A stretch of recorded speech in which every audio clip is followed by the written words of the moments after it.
Alléluia. Tu n'as pas besoin d'être pasteur pour servir Dieu, non. Parfois, quand tu ramènes une âme, tu as servi le Seigneur.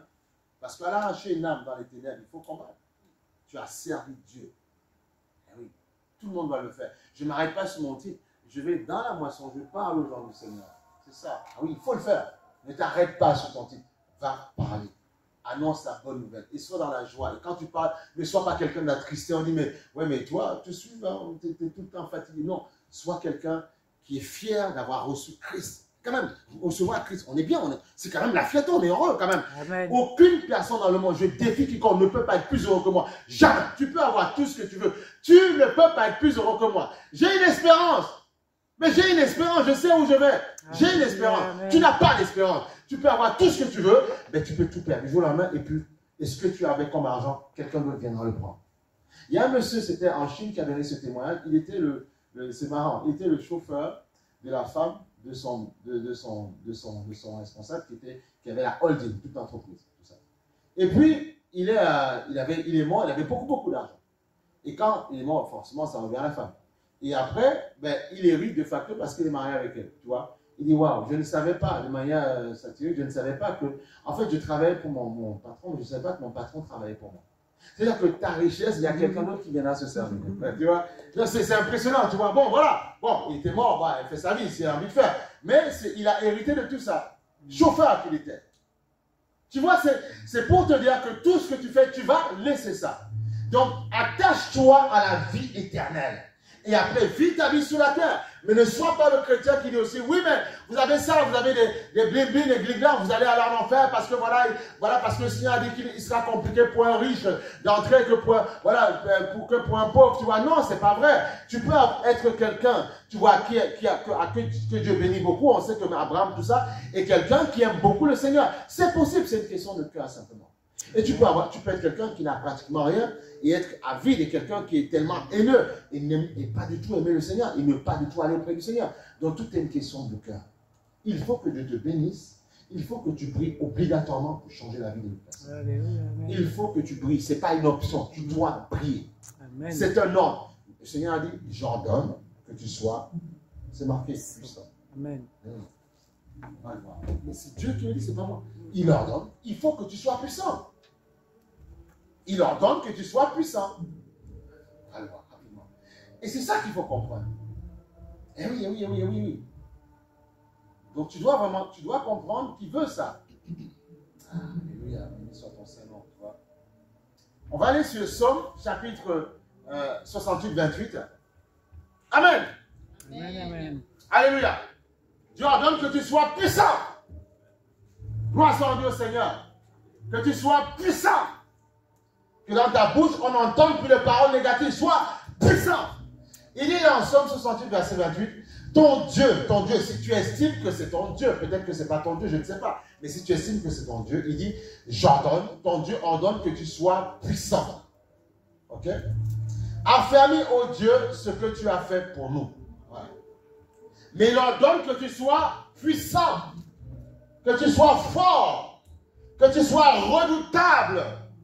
Que quand les gens essayent même de pratiquer, vous savez, il y a des gens parfois qui ils vont chez les sorciers regarder les affaires pour avec ton nom et tout. Car oui, il y en a qui vont là-dedans pour dire, ouais, celui-là, je veux un peu qu'il soit par terre, je veux son poste, voilà, son étoile brille, toi, il me le faut. Voilà, tu vois, toutes sortes de bêtises. Il faut que quand ils vont là-bas, que le sorcier ait peur. Il dit, non, attendez, vous voulez ma mort, attention, je ne veux pas. C'est comme parfois quand le roi Saul est allé invoquer la dame qui disait elle voulait parler à David, elle voulait parler à comment il s'appelle, à Samuel, le prophète Samuel, pour qu'il remonte pour lui dire les choses. Parce qu'il n'avait pas perdu le contact avec Dieu. Il a dit, mais tu veux ma mort? Tu me demandes d'appuyer sur monsieur. Parce qu'elle a dit qu'il y avait une gloire sur lui. Donc il faut que les gens, quand ils vont là-dedans, ils disent non. Demande-moi tout, mais là, j'ai envie de vivre, je ne veux pas mourir. J'ai vu des gens déjà pratiquer ce truc-là quand je suis dans le monde, mourir. Des femmes jeunes, très jeunes, mourir, laisser leur mari. Le mari, c'est lui qui gérait les clients. Quand ils venaient, tu vois, et elle, c'est elle qui faisait les machins et tout ces trucs-là. Et tu vois, un jour, parce que tu n'as pas la connaissance, tu vois, ces choses-là. On n'avait pas la connaissance, parfois, on cherchait des solutions dans ces choses-là quand on ne connaissait pas le Seigneur, tu vois. Et puis, monsieur lui dit, non, ma femme est morte, tu vois. Il y a des gens qui ont perdu leur femme tôt, tu vois. Parce que, alors ça veut dire quoi? Ces personnes-là, il ne faut pas avoir peur de ces personnes-là. Non, tu ne dois pas avoir peur parce que ton Dieu est au-dessus d'eux. Ils ont été créés par Dieu. Et tôt ou tard, ils peuvent perdre leur vie. J'ai connu beaucoup de personnes comme ça, mais ils ont perdu très tôt leur conjoint, parce que, ben, malheureusement, tu vois, et comme quoi ces choses ne les protègent pas. C'est Dieu qui protège. Et tu peux, avec la grâce de Dieu qui est en toi, dire que parce que Dieu est au-dessus de toutes choses et tu es en Dieu, et tout est possible, tu peux triompher. Il faut juste que le mécanisme soit dans ta tête. Te dire, parce que mon Dieu est tout puissant, parce qu'il a créé toutes choses, il ordonne que je suis puissant, parce qu'il est puissant, j'aurai la victoire. Une fois que tu as compris ça, ça marche. En fait, comprenez, les amulettes ou bien les trucs là, comment on appelle, les poupées, machin, aiguilles, machin, ou bien il y en a qui prennent des plumes de corps, peu importe ce qu'ils font, ou bien ici, ils jouent avec des diamants, des machins, voilà, des médiums, peu importe ce qu'ils font, il faut comprendre que ce n'est qu'un support. Ça n'a pas de puissance. La puissance, c'est toi qui la donnes dans ta tête. Une fois que le diable te propose quelque chose, soit par la peur, la crainte, ou quoi que ce soit, quand tu acceptes dans ton âme, justement, la pratique qui a été faite va rentrer. Mais tant que tu t'y opposes, parce que tu penses comme Dieu, ça ne marche pas. Ben oui. Ça marche dans la vie de certaines personnes parce qu'ils vivent dans cet environnement-là. Le sorcier, le machin, la fait, oh, la nuit, ils vivent dedans. Donc du coup, il y a une peur qui les entoure. Et c'est pour ça que tu vas voir dans certains pays, bon, d'autres le font même, ce n'est pas visuel, tu vois. Et ils sont entourés tellement de ça qu'en fait, ils sont soumis, esclaves de ces choses-là. Mais c'est à toi de dire, ma famille peut être dedans, mais moi, non, je ne suis pas dedans, parce que je suis un enfant de Dieu. Et tu dois les aimer de l'amour du Seigneur. C'est tout, c'est simple. Tout dépend de dans ta tête à quoi tu penses. Ça va fonctionner dans ta vie parce que tu crois. Le salut fonctionne parce que tu crois. La Bible dit, celui qui s'approche de moi doit croire que j'existe et que je suis le rémunérateur de ceux qui me cherchent. Si tu ne crois pas, il ne fait rien. Mais si tu crois, il fera. C'est tout. Tu travailles, tu as des résultats. Tu ne travailles pas, il n'y a rien. La vie est simple. No pain, no gain. On ne se bat pas, il n'y a rien. Pas de résultat. Pas d'effort, pas de résultat. C'est tout. C'est tout. J'aime prendre l'exemple de celui qui est dans une salle de sport. Tôt ou tard, il obtient des résultats. Pourquoi? Parce qu'il a travaillé. C'est tout. Il n'a pas. Parce qu'il a travaillé. Tu vas dire, oui, mais il prend des produits. Mais il fait l'effort d'aller acheter de prendre ses produits, même, c'est pas bon. Donc, tu vois, sans effort, il n'y a pas de résultat. Et nous aussi, en 2025, tu feras des efforts et Dieu va bénir. Tu feras un pas, Dieu fera deux pas. Mais fais ce pas-là, fais cet effort-là. Parce que ta vie, elle peut s'arrêter. Il y a des gens qui ont la dernière fois, tu donnais ton témoignage, tu dis oui, mon collègue, voilà, mon collègue, j'ai perdu ce que tu m'as dit, j'ai perdu mon collègue, il est décédé et tout ça. Tu vois, ça peut s'arrêter en un instant, en un instant. On ne maîtrise pas tout. En un instant, tout peut s'arrêter. Tu vois, et comme tout peut s'arrêter, comme tu ne sais pas. Et souvent, c'est quand les gens, quand ils sont dans leur malheur, ils se disent, mais oh, si je savais. Parce qu'ils se voient tellement dans un état de déni, ils disent, si je savais. Là, parce que là, c'est trop tard. Mais il n'est jamais trop tard parce que ces personnes peuvent recevoir comme Christ, comme Seigneur et Sauveur. C'est pour ça que moi, il y a des gens, quand je les vois dans cet état-là, je dis, bon, j'essaie de leur parler du Seigneur. Qui refuse pas, mais je leur parle du Seigneur, tu vois, des collègues, je leur parle, tu vois. J'essaie, je dis, Seigneur, ouvre la bouche, je leur parle. Pour que peut-être que dans leur cœur, ils disent, Seigneur, bon, finalement, je veux. Et puis voilà, tu veux t'accepter. Et comme ça, s'il arrive que, bon, ça, mais au moins, il va auprès du Seigneur, tu vois. Mais il ne va pas, ou il ne faut pas y aller. C'est ça qu'il faut comprendre.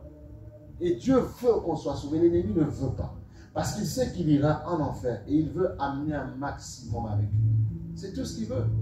Tu vois, c'est comme les gens, par exemple, qui font des kamikazes. Mais tout seul, tu as envie de mourir. Pourquoi tu veux amener les gens avec toi? Comme le monsieur qui s'est suicidé pour la SNCF et tout. Non, on va tout seul. Laisse ces gens tranquilles, ils t'ont rien demandé. Laisse-les aller réveiller le train, ils t'ont rien demandé. Tu vois? Donc il y a des gens, non. C'est la politique du crabe. On n'y irait pas tout seul. Allez, on y va tous ensemble. Et c'est ce que Dieu veut, que toi tu puisses saisir le bâton du commandement et avancer et être une lumière pour éclairer d'autres personnes et qui peuvent te suivre et qu'ils soient sauvés. Même si quelqu'un aime la musique, tu vois, du monde et tout ça, tu ne sais pas si son cœur est touché, tu ne sais pas. Tu ne sais pas l'adorateur que ce sera. Tu n'en sais rien. Souvent, on juge trop vite les gens. Tu dis, mais non, mais, ouais, mais non, mais lui, mais non, mais je le connais, il est têtu, mais ça ne va pas marcher. Tu n'en sais rien. Tu ne sais pas. Demain, ce sera peut-être quelqu'un qui va savourer, il va même peut-être aimer Dieu plus que toi. Tu n'en sais rien. Donc, prends le temps de lui parler. Par contre, tu dois dire, Seigneur, parce que tu me demandes d'être puissant, que son attitude, que son caractère ne puisse pas m'embêter ou détruire ma vie. C'est ça que tu dois demander. C'est cette protection que tu dois demander. Parce que souvent, hein, quand on prend le temps d'aider les gens, de voir aider les gens, et quand ils font tellement de résistance, parfois, même quand on voit un soupçon du fait qu'ils reviennent en fait à nous-mêmes, parfois on est fatigué, on dit j'ai trop donné, maintenant j'en ai marre, maintenant c'est à lui de faire un effort. Eh bien voilà, tu vas tout rater. Parce que là, il vient, il donne son cœur, il vient à Jésus, mais c'est normal, c'est un bébé qu'il va falloir faire grandir. Alors ça veut dire quoi? Et l'ennemi, ce qu'il veut, c'est que tu t'arrêtes sur les manières des gens, les attitudes des gens. Donc t'arrêtes pas dessus. Dis Seigneur, moi je veux avancer, que rien ne m'arrête. Mais par contre, au chemin, comme le bon samaritain, je bénis, bénédiction, j'aide les gens. Mais Seigneur, que ça ne me fatigue pas, que l'attitude de quelqu'un ne me fasse pas descendre. Non, que moi je puisse avancer et que je puisse être un exemple pour les autres. C'est ça que tu dois faire pour les autres personnes. Tu dois être un exemple pour les autres. Mais il ne doit pas t'amorcer. Tu dois garder le cap. C'est pour ça qu'il dit garde ton premier amour. Quand tu as reçu Christ comme Seigneur Sauveur, tu étais toute joyeuse, tout joyeux. Parce que tu avais vu ta vie aller changer. Garde ça. Bats-toi pour garder cet état d'esprit-là. Afin d'avancer. Parce que Dieu veut te bénir pour que tu puisses bénir d'autres personnes. Nous devons obligatoirement briller. Briller n'est pas une option. Regarde. Le monde n'est pas, on n'a pas vu briller, mais il a dit, il ordonne que tu sois puissant. Et ceux qui brillent, c'est ceux qui ont de la puissance. Ceux qui brillent, qui ont l'autorité sur d'autres personnes, c'est ceux qui ont de la puissance. Donc, il ordonne que tu sois puissant, parce que si tu comprends que tu dois être puissant, va t'accompagner la grâce, l'excellence, la lumière, tu vas briller. Tu vas rayonner sur ton environnement.